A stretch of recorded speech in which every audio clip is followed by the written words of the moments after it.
From the recent Breath of the Wild trailer, we saw a lot of new things. And I mean a lot of good shots, especially for theorizing. But until we at Macintyre compile a comprehensive analysis of everything we saw from the trailer, there is one point of contention that has the community buzzing, which is this red Zora. At first, I didn't think much of this individual. Then a friend of ours, Luke Crane, pointed out some similarities between the red Zora and Queen Rutela from Twilight Princess. Now, there are indeed similarities, especially over the color of their gills and the general shape of their faces. So is this a younger Queen Rutela?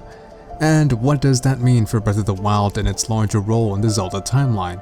Now, I have my own thoughts about this, but I wanted to hear what the rest of Macintyre also thinks. Now, we have Avrith, Ashley, Joseph, Jared, and Direwolf to hear their thoughts. So, what do you guys think about this whole ordeal? For that specifically, it would kind of call into question, is Rutela a mixed species of Zora? Because so far, from what we've seen in the trailer, the only other red color Zora we've ever seen is this new shark-looking Zora.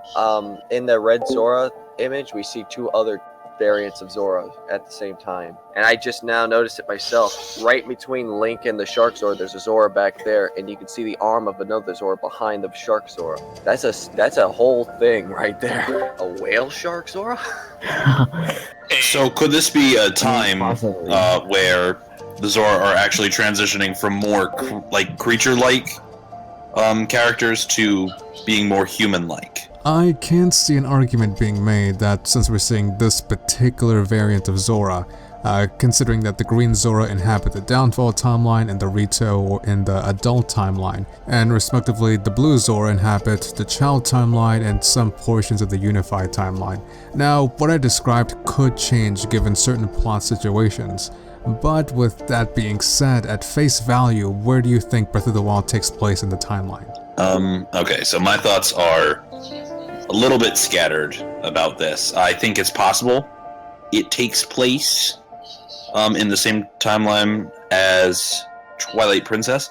The one point that you brought up about the one younger looking Zora in the new trailer possibly being Rutela, well, I think there might be some sort of, I'm trying to think of the right way to word this, some sort of relation there. I don't think they are one and the same by any means. And my reasoning for this is actually a very small detail. I was looking at pictures of Rutela and then back to the young Zora in the new trailer. And if you actually look along the eyes, it would appear that there are these dots that go along the eyes of Rutela in Twilight Princess, and they don't appear on this younger Zora. Now, at first I thought maybe these dots don't appear at a young age and they eventually grow in, so that could dismiss the idea that they're not the same. But then I looked at the pictures of Prince Raleigh, who is definitely a younger Zora, and he has the same dots across his eyes. So it might just be a difference in design choice from Twilight Princess to Breath of the Wild, but at this moment I would say these characters are not very closely related, if probably distant relatives separated by probably a long time.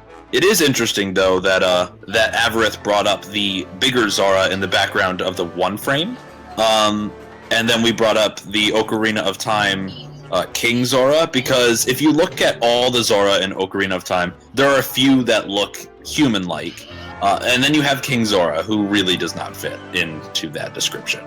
And I think it's interesting that we had one game where you have all these different types for one creature, and now we have this game, and within three characters, we're seeing vastly different builds of all of them. Shifting gears here a bit, since we are talking about the Zora, we do see a Goron. Some speculate he is Darunia from Ocarina of Time, others say he is an entirely new character.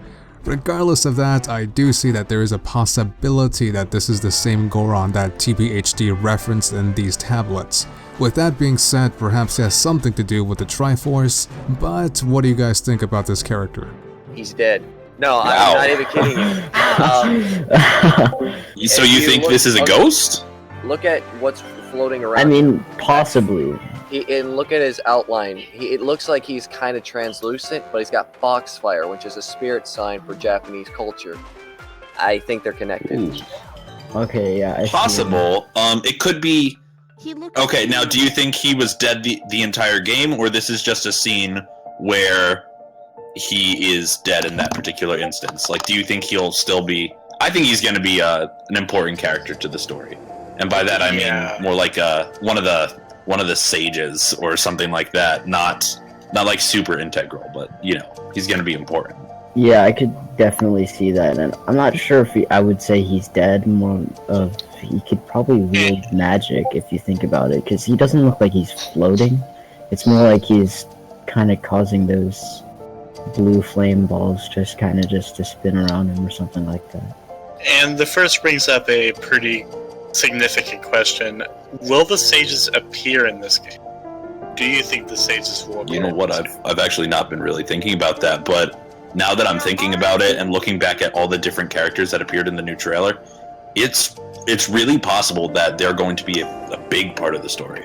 Yeah, because they don't necessarily have to be the ones in the adult timeline, because Hyrule Historia has confirmed that the sages in Twilight Princess aren't the same as the ones that we see in Ocarina of Time. So it could be possible that we see them, the new sages that tried to kill Ganondorf in Twilight Princess, in this game. There's one other thing I should mention. I just noticed it because of the second red shark person thing. Sorry, going back to a different point. The red Zora that we see looks kind of like a younger version of that shark. And when you look at him from the, I'm just wildly speculating, because we know that there is a 100-year gap. And we might be seeing into Link's past at the same time his present. If that's true, when it comes to timeline placement, I'd rather deal with what's going on in the middle 100 years. Are we seeing older characters and younger versions of them? That is a really good point. Especially with the one line where it wasn't confirmed or shown to be the Great Deku Tree, but it's the Great Deku Tree. Talking and saying, I think you're finally ready to learn what happened 100 years ago. Now, I'm not saying that this is going to happen. We'll have no idea until the game actually comes out, but that would be a perfect opportunity to not only show a bunch of flashbacks, but have us maybe even access and be able to play in a world 100 years earlier. In which time frame are we seeing these characters, before or after the 100-year time skip? Is this Red Zora actually a young Queen Rutela? Well, we do see the symbol of the Zora Kingdom in jewelry form on her head. Perhaps this signifies royalty? Not completely sure on that end. In all honesty, besides appearances, there really isn't much evidence to go on. However, I won't disregard the possibility entirely either. But like what Averith said, we may be seeing a different breed of Zora altogether, and if that is true, then the Zora as a species has the most insane family tree. Talking about the Goron in the trailer, it may or may not be Darunia, but he will probably be integral to the story in some way. Now, really glad to get that out of my chest, but we will do a much more in-depth analysis of the footage when a certain Zelda theory arrives next Wednesday. Now, we uncovered a lot of things, but until then, a new episode of Breath of the Wild News is dropping this Monday. Well, we gotta head out to work now, but any last words on the subject, guys? Pikachu. This broken timeline. No, I think we covered quite a lot, and I think this is going to spark some interesting discussion. Whatever you guys do. Trend Pikachu forever. Trend Pikachu forever. Why are we making this a thing again? Because don't ask questions. Pikachu knows. Well, please like, comment, and subscribe if you're new. Till then, have a great and phenomenal rest of the night. Also comment #Pikachu. Yes. Good night. Bye. Bye.